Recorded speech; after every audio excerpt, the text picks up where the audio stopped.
Imagine if the only thing that people said about you was all of the negative things, all of the things you're doing wrong, all of the things that you should fix. You'd feel pretty terrible. Today we're going to talk about 5 steps to making positive phone calls home to parents. I'm Candace Valverde. Hi, Katie Nelson. Hi, I'm Kim Hunter. So we have 5 steps to making these positive calls that are going to be super easy to follow so that you can be making positive calls today with your students. So let's talk about the first one. This is probably the most obvious. Identify yourself. So we should be giving the school we're calling from, if you're in secondary, the subject you teach, so that the parent knows who you are. And then our second step. Make sure you let the parent immediately know it's a non-emergency phone call and that everything is okay. Because as a parent, you get that call and your heart, stops beating for a minute. Right? Like when my kids' school calls, I'm like, oh no, what happened? Especially if it's in the middle of the day. I always think that like they got hurt at school or something. Okay, our third step. Of course, this is the best part of the phone call. The third step is to give them the good news. And allow the parent a minute to process that you're actually calling, not an emergency, that that's not a behavior, and that it's good news. I've had those calls where, what you're calling, are you the right kid? Are you sure? And you kind of can joke with them and lighten the mood a little bit. But yeah, share the good news and be specific. It's their kid is amazing. Kids who are like always in trouble or they have like these rough reputations. Their parents are always getting phone calls, but they're always bad. Right. And that's why it's like so important to be very mindful, be very specific in trying to, catching your challenging students doing well and then making a big deal about it. To the child, to the class, and then to the parent.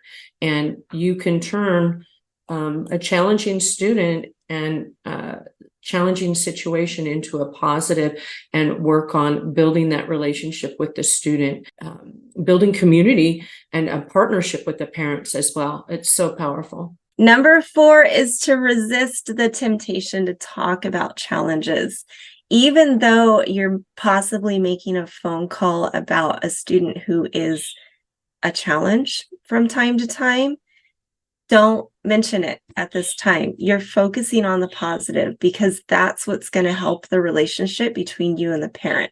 So that maybe in the future, if you need to contact for something else, they already trust you to have their kid's best interest in mind. Step number 5.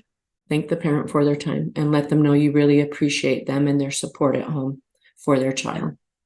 I think that there's always been the no news is good news kind of mentality. So that kind of goes back to when parents are worried if they hear from the school, something bad happened, I know.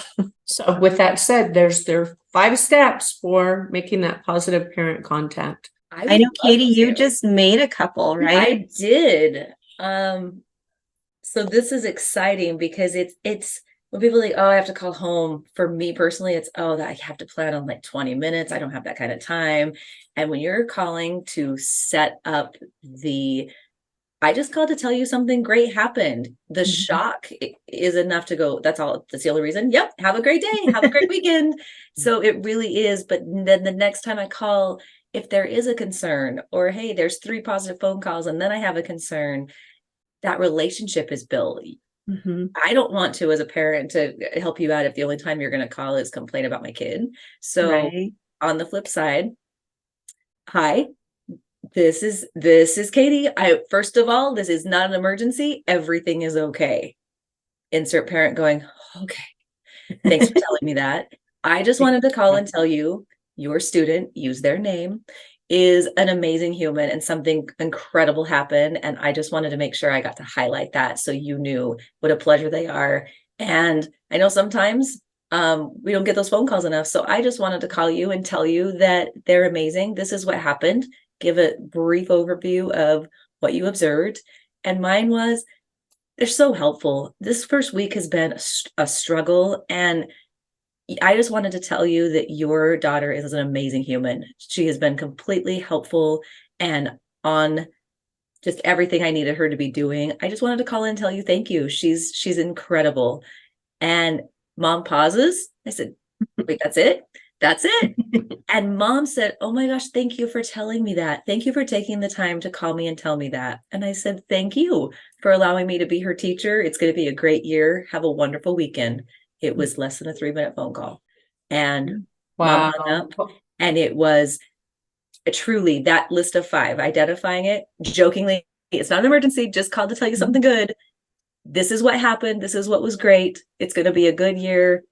Next week's a new week, however you want to end it. And I hope you guys have a wonderful evening. Thank you so much. And the lightness in her voice, not everybody gets a phone call home. And I think everybody should. And the dynamic of the teacher just called to tell me that my kid was amazing and that was it. Yeah. Okay, cool. And I did that twice this week. And I feel like I have a companion now and a teammate with these 2 students already the first week of school. And it is less than 5 minutes. So take the time to do those. And that's my success story for phone calls home. Because then when something does happen, it's not, oh, what they do now. It's what's going on. So I love that. Powerful. Yeah. So powerful. I love that. And also the feeling like it's so different when you're making that positive phone call versus like calling about a challenge. And you leave the conversation like feeling happier and more hopeful and excited. Whereas like if you're just focusing on these challenging behaviors or things that need to be changed or fixed or discussed or whatever, it kind of brings you down a little bit too. I know some teachers have a goal of contacting parents, like a couple positive phone calls every day or a few during the week, depending on, what kind of kids you teach. Well, Candace, I was going to put a challenge out there because, we all like challenges. So, and since there's 5 steps to a positive parent phone call, I challenge all teachers, all of our Flair followers and Flair family to make five positive parent phone calls or contacts a week. And it's something that our school does, which is really cool. We have Wiltsey Wildcat postcards. Yes, I'm so glad you brought that up. Yeah, it doesn't have to be a phone call. You can send a postcard in the mail, and like you do that and a child sees that you've addressed something to them at their home. Oh my gosh, you have a friend forever in that school. Yeah. And like actual mail. Yeah. Or even text messages. You can do positive text messages home to parents. And that one's even easier because you can do so many more at once because it's a little bit faster. It's not as personal, but it is another way of making that positive communication. Texts are for me easier because it could be in the moment. I send it off and it's still positive and it still is a highlight. But the actual phone calls, I just find that to hear their voice and for them to hear my voice is really, really powerful. But I love the goal of 5, whatever it is. That's just 1 a day. That's totally doable. And finding that one thing that you could make a 3-minute phone call home for helped you be in more of a mindset of gratitude. Gosh, Kylie's 22 now and going into teaching to be a teacher, and she still has a postcard from her 3rd grade teacher that she sent her. I think it's still on her corkboard. She might have put it in her treasure box, but it was up displayed in her room from 3rd grade until after graduation from high school. And because she's that kid that didn't get in trouble per se, but just kind of is that 80% of doing what she's supposed to be doing. That postcard from 3rd grade was powerful. And I know about it as her mom. So a postcard just saying, hey, I'm really proud of you. You had a great week. can truly change the trajectory of somebody's life. So focus on those positives, and that it's not an emergency, but they're doing amazing and keep up the good work. That's right. So let us know how your 5 phone calls go this week. We'd love to know how you end this week versus a normal average week without them. And I hope that you continue it afterwards. Thank you for joining us. Remember that teachers who care teach with flair. Have a great week. Bye, everybody.